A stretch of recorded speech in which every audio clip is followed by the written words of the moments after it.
I was watching a show some time back called Special Forces, The World's Toughest Test.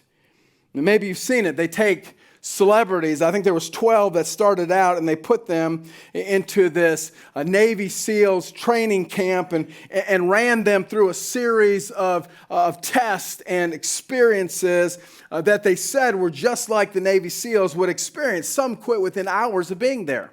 One particular training exercise they were given caught my attention. There were two ropes. One that went overhead that they were to hang on to, and one under that they were to walk on. And these two ropes were spanning these high mountainous peaks. And down below, some 120 yards below, was a river. And the drill sergeant was like, whatever you do, do not look down. Do not look down. Do not look at your feet. Do not look at the rope. Do not look at what you're stepping on. Don't look down ever for any reason. Do not look down. The only way you get across, the only way that you pass this test, they said, is to fix your eyes on the spot on the other side. They did not complete the exercise because they were looking everywhere besides the spot on the other side. And the two or three that made it and completed the thing, they had their eyes directly looking at the spot where they were headed with fixed purpose. Peter learned this whenever Jesus walked upon the water. They're in the middle of the boat.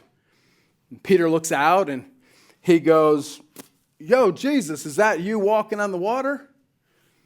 And Jesus says, it's I. And Peter's like, "I want to come out there with you." And Peter gets himself out of the boat. He's looking at Jesus. And what does he do? The guy's walking on water with fixed purpose. He sees Jesus. Step by step, his eyes were on Jesus. His eyes are focused on the prize. It's only when he looks away, looks at the wind, looks at the waves, looks at the storm, that he begins to sink. And listen, some of you are sinking. Some of you are sinking. You always feel overwhelmed. You always feel behind. You always feel less than.